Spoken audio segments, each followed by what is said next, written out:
Alright, you're on location with People for Social Sustainability. Here on camera we've got Cassidy, who's the chapter president of San Diego branch. Or chapter vice president, excuse me, let me correct that. And then you got Bunzanier Jones, who's a member of San Diego chapter. How you doing? Hi there. And oops. Today we're carrying a sign to let everybody know that free education will be possible under a resource-based economy. And so far there's many students gathered here. Many organizations, people from the Occupy movement. And we'll see what kind of a turnout we get here throughout the day. And we've also got Mr. William here, or Will I Am as I like to call him, who's another chapter member. Should be fun.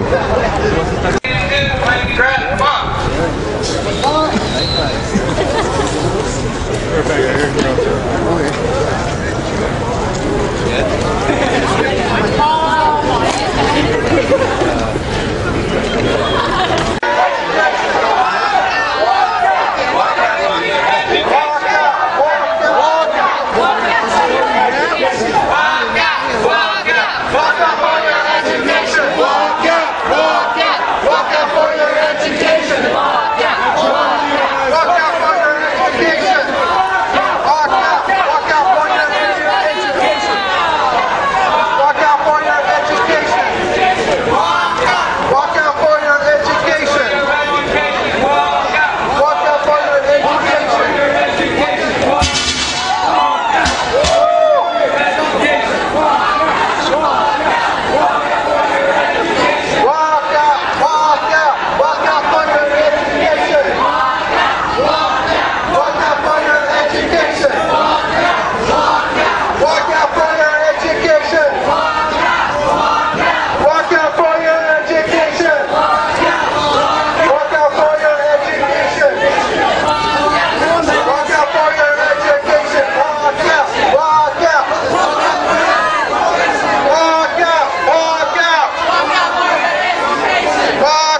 How y'all doing out there? So you've seen the coverage so far of the walkout today at San Diego City College. This event that we People for Social Sustainability took part in, and it was uplifting to see so many students there. It was great for us to take part. I mean, events like these show that the monetary system itself is in crisis, and all forms of the monetary system are essentially unsustainable models and in crisis and in their death agony. You know, we were there promoting the fact that a resource-based economy will bring about free education for all, and not just a resource-based economy based on the ideas of some old white quack somewhere with his white male privilege in Florida, but a real people's model of a resource-based economy, one that's based on spiritually uplifting society as a whole, bringing us all together, unifying everybody, coupled with struggles of feminism against racism and for equality of all peoples everywhere. She's the Vice President of our San Diego chapter of People for Social Sustainability. Hello, my name is Cassidy, and I'm with an organization called People for Social Sustainability. On this National Day of Action, we stand united with you in demanding the right for everyone to a quality, holistic education for all. Today we show the strength the students have when they say no to cutbacks. They say cutbacks, we say fight back. They say cutbacks, we say fight back. We are here today to remind those in power that we are the future of this country. We are going to be heard. Education is a human right, a basic necessity of all people, society, and truly a great motive force of history that has always been the pursuit of knowledge.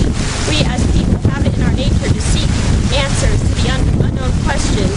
Students show how this historical idealism both manifest and unmanifest in all things. The idealism of those who pursue lifelong learning and education is the very essence that gives this movement of students' manifestation. What we all have a right to is not just education, but a quality education. An education that isn't just about getting you through a revolving door program and putting a degree in your hand so you can hope for a better job, but a true quality education that means freedom, the freedom to pursue and study what you really love and want to do. Of course, for the longest time, we have not really had access to this. Schools and colleges have long been infected by the social manifestation of the social materialism of the monetary system. These institutions have become places where you get placed in your social caste. Many have had to major in something they didn't really want to do just so they could afford to live, while others who do go to college and pursue what they are truly passionate about always end up getting the short end of the stick. This is truly insane, since what we need is for an education system that is part of society which nurtures creativity. In our current society, we know creativity is not nurtured like it should be. We are people who need to unify and realize what's going on. Rising tuition costs, textbook prices, new scams by publishing companies that make you buy online codes to do your homework, and to top that all off, we have predatory banks at giving you student loans and around every corner trying to give you credit cards. Everywhere it's like banks want you in debt. It's no wonder why they certainly keep our country in ever-increasing debt, do they not? All this shows how obvious it is and bare that our current system is broken. We know that what the problem is, and the problem is the monetary system. Money is the root of all evil. Doesn't matter what face the monetary system wears either, whether it's capitalist face of private ownership of resources, lands, or the means of production, or whether it's under state ownership by its so-called opposite. The problem is still that as long as we exist under any monetary system in power, whether they are CEOs or bureaucrats, they will work to deprive us of knowledge and struggle to keep us ignorant. Remember, what they fear the most is an educated, enlightened, and critical thinking populace. We need to be unified in demanding an end to all student debt and free lifelong learning for all. Further, in the long term, we need to be looking for what our ultimate solutions will be. I stand before you today as a feminist, saying we need to shut down the patriarchal Federal Reserve System, dismantle the entire racist banking system, abolish the monetary system, and create a resource-based economy. We must bring together into this movement to end all social struggles, especially the struggles of minority, women, the disabled, and all marginalized peoples. A resource-based economy is the future of all oppressed people. Seek beyond all notions of money, barter, science, and materialism, since it means holistic integration of all society. I encourage all of you to sign up today and volunteer with People for Social Sustainability. As Gandhi says, be the change you want to see in the world.